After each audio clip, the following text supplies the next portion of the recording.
Now that we have studied the pattern of time and space on the cosmic level, the rest of the book will focus on the pattern of time and space on the human level.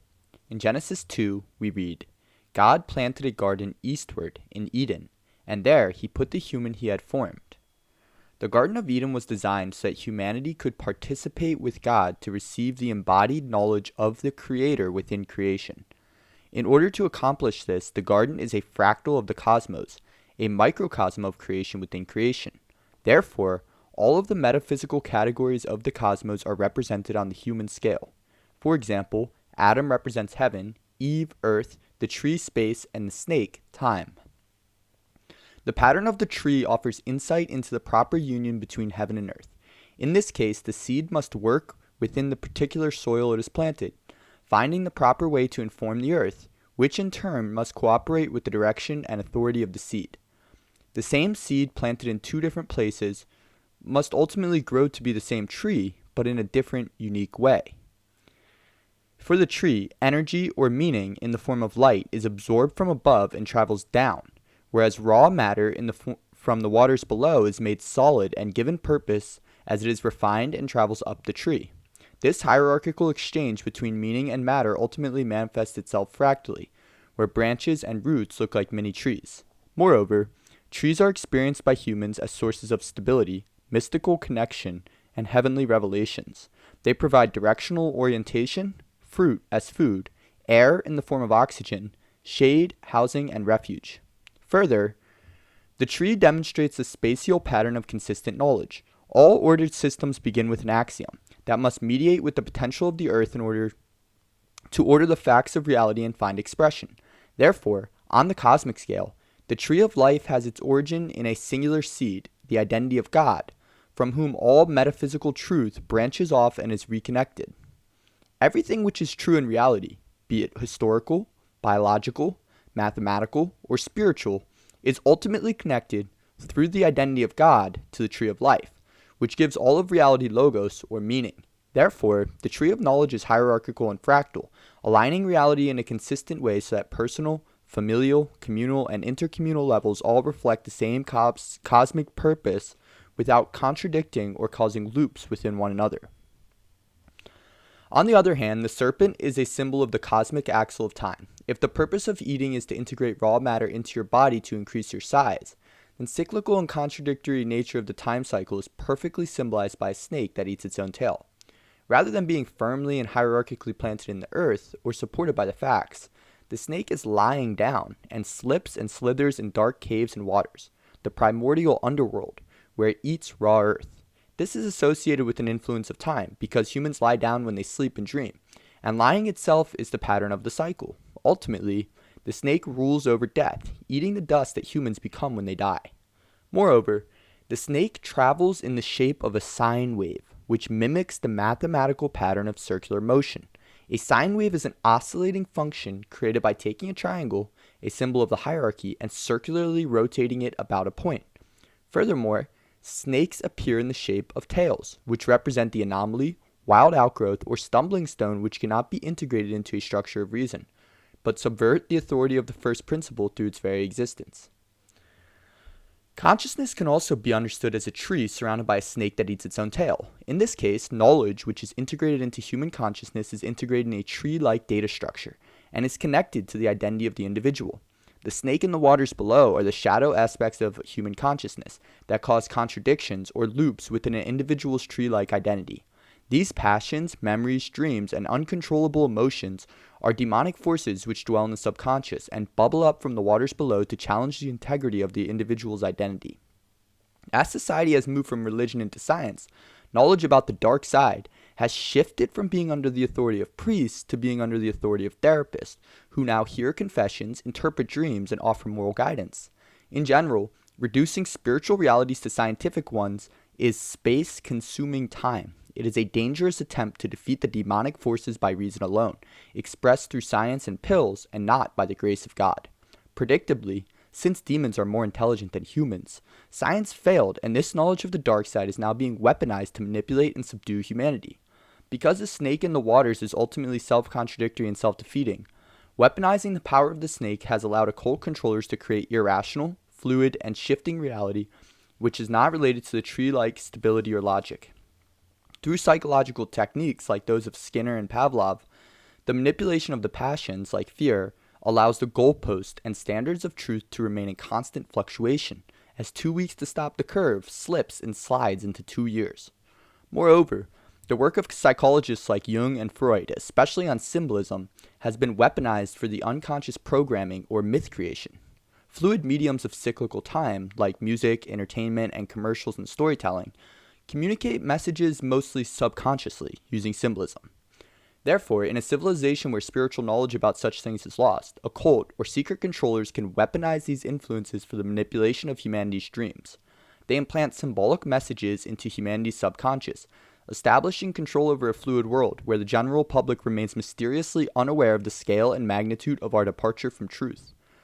This allows one to mimic God, because by using their word to create a mythological framework within which humanity is nested, and then manifesting that mythological story in reality, one has become the morning and the evening star, the Alpha and the Omega.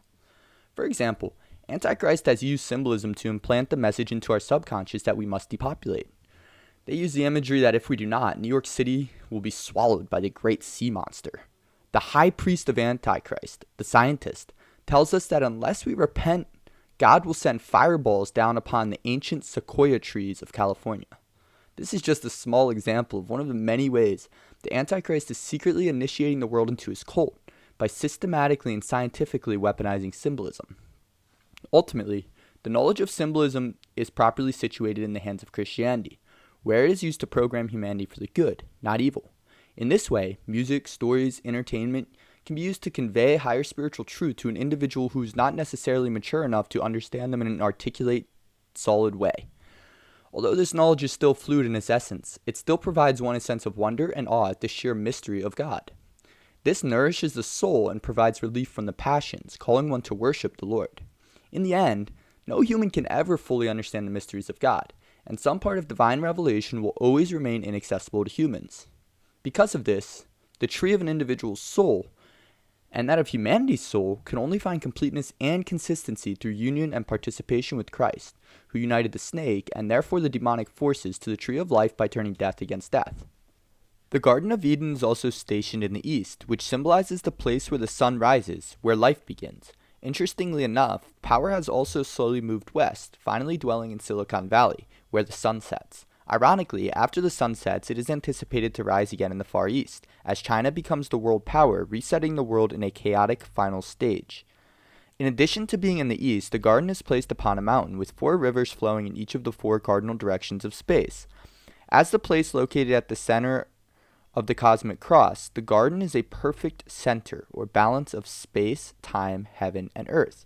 It symbolizes a graceful form of nature that embodies the concept of balancing natural change and artificial stability. Therefore, in the garden, it is the impetus of humanity to participate with God, to work and preserve the garden, and maintain the equilibrium between the realms of reality. This is opposed to the world of sin and death, where the floodwaters of time seek to cyclically destroy and overturn the land, and the order of space pushes back with the tyrannical forces of extreme integration and stability. But this conflict did not exist in the garden, where the purity of the nous allowed Adam to participate with God's energy, grace, to perfectly assign the spiritual meaning to the material world. After the fall, it will be Christ who returns to the top of the mountain and is nailed to the center of the tree of life, a cosmic cross that mirrors the 4 rivers.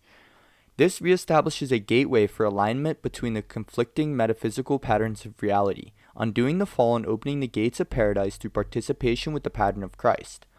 In addition to the garden being a microcosm of creation, Adam's body also represents the fractal pattern of the cosmos on an internal scale. We read, "A mist went up from the earth and watered the whole surface of the land. God formed the human from the dust of the ground and blew into his nostrils the wind of life." Here, flesh and breath are symbols of heaven and earth. In general, the breath is associated with light, spirit, and intelligence, Adam's ability to perceive and name the world. The symbolism of wearing a mask, then, is also related to running out of breath, or spirit, as well as muzzling and censoring one from the ability to speak or name. Perceiving breath is similar to perceiving the heavens, which is why most spiritual practices begin with a focus on the breath. On the other hand, The body is a symbol of power, matter, and potential. Like heaven and earth, the head informs the body, which in turn expresses and upholds the head. On the other hand, the blood and bones of Adam are symbols of time and space. Like the cosmic floodwaters, blood continually circulates through our bodies. Seeing blood indicates an injury. However, it also is the influence which initiates a healing process that returns the body to a healthy state, acting as an influence which renews and refreshes Adam. We read about this in Isaiah 53:5. By his blood we are healed. And in 1 John 17, the blood of Christ cleanses us from sin. In Revelations we read, he wore a cloak that was dripped in blood, and his name was called the Word of God. Interestingly enough, blood travels from an individual's center, their heart, to the part of the individual which has been cut off or marginalized. It carries red blood cells full of oxygen or heavenly meaning and fire, as well as white blood cells that purify and clean the body. Perhaps it is no surprise that the red blood of a white lamb was what healed humanity. In contrast, the blood of Adam's body are pillars of space that stabilize and uphold his body. Because humanity is a microcosm of creation within creation, symbolism acts as a sort of data compression algorithm, which is able to preserve spiritual truth across changes in material reality. So long as we remain flesh and blood humans who are male and female, the key to unlocking the spiritual information in Genesis will remain in the very structure of our being. That is why the occult controllers are obsessed with changing the structure of the human body through transhumanism. In general, therefore, a healthy human being is one who properly mediates between breath and body, balancing the influences of blood and bone. The connection between blood and the snake is evident in the rod of Eclipsis, an ancient medical symbol that consists of a snake around a pole. In Numbers 21:4, we read, in the wilderness, the people complained against the Lord for the lack of food. The Lord sent among the people seraph serpents, which bit the people, so many of the Israelites died. The Lord said to Moses, make a seraph and mount it on a pole. Everyone who has been bitten will look at it and recover. In this case, the snakes which bit the people are related to the passions, and the people are healed through the mediation of a spiritual authority, Moses, who is able to make the snake solid and give it logos by connecting it to a tree or staff. This allows the people to come into contact with the manageable version of it. Seeing the snake, like seeing blood, indicates injury, but it also begins the healing process of renewal for the flesh. This can be understood as a priest who is able to name, identify, and make solid an individual's sins or passions for the health and healing of the soul in question. As discussed previously, this is also symbolized by Jesus on the cross, the tree of life, who has defeated the snake by cyclically turning evil into good and death against itself. This provides humanity with the answer to the four-headed sphinx with the flaming sword, as we read in Revelations. Worthy is the Lamb that was slain at the foundation of the world. And the four living creatures answered, Amen, and the elders fell down and worshipped. Furthermore, it united space, time, heaven, and earth, or the tree of life, to the tree of good and evil. As it is written in Revelations, all the inhabitants of earth will worship the beast, all whose names have not been written in the Lamb's book, tree of life, the Lamb who was slain from the creation of the world. To further understand ancient medical techniques like blood setting and bone setting, you need to understand that they were based on spiritual knowledge, which used subtle methods to restore health to individuals. They aimed to fractally align reality by tasking a healthy individual with making a miniature version of himself within his heart. This is known as entering into the heart, or placing oneself within the heart, and is accomplished by uniting the snakes of an individual's soul to the tree of their identity so that they can properly mediate between mind and body. Therefore, from a spiritual perspective, humanity's inner and outer worlds are interrelated, so Adam's internal mediation between his own mind and body have implications for his external mediation between heaven and earth. Because modern medicine is based solely on mechanical causality, it neglects the self-referential and invisible influence of the placebo effect.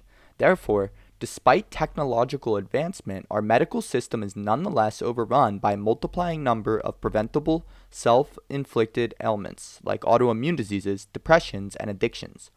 Autoimmune diseases are literally the body turning against itself. Perhaps it is no surprise that the leading cause of death are preventable heart diseases caused by gluttony. It demonstrates that heartbroken Americans have lost the will to live and are therefore killing themselves, which manifests physically as heart disease. The second leading cause of death are cancers, which are caused by uncontrolled cellular loops that cause uneven growth. This demonstrates that meaninglessness in life has caused individuals to seek refuge in circular passions, which ultimately will cause the nation to grow parasitically as it dies. Although science can order the material world, it is ill-equipped to combat the invisible and self-referential nature of the demonic forces. Overlooking the spiritual world, scientific medicine alone has ultimately failed, leaving us isolated, sterilized, obese, and depressed as we kill our babies, change our genders, divorce our spouses, consume pornography, take a pill for everything, and are addicted to technology and mass-produced food. Therefore, as we reach the end of science, looking back, it is undisputable that man is not just a material being, but also a spiritual one. Practices of spiritual hygiene like daily prayer, periodic fasting, confession of sins, abstinence until marriage, communal fast, communal feast, and a beautiful communal liturgy with music, art, and ritualized participation, all of which have been preserved by religion, are now not only considered healthy, but must be seen as necessary for communal protection against self-referential demonic forces. The liturgical calendar and spiritual medicine of the sacraments can fractally align the inner and outer worlds, connecting all levels of reality for humanity at once, both present and future. This allows the stars, or invisible heavenly patterns, to align. Ultimately, through communion, the Logos unites death and suffering to the tree of life, giving a sacred purpose and meaning to human life which science cannot afford. The collective dedication to worshiping God is nourishment for the soul, and by abandoning it entirely, humanity is cut off from God and overrun by the adversary. This is the case in our days, when spiritual authorities have demanded that communion stop so that we can isolate, wear a mask, and receive state-mandated vaccines in the name of science.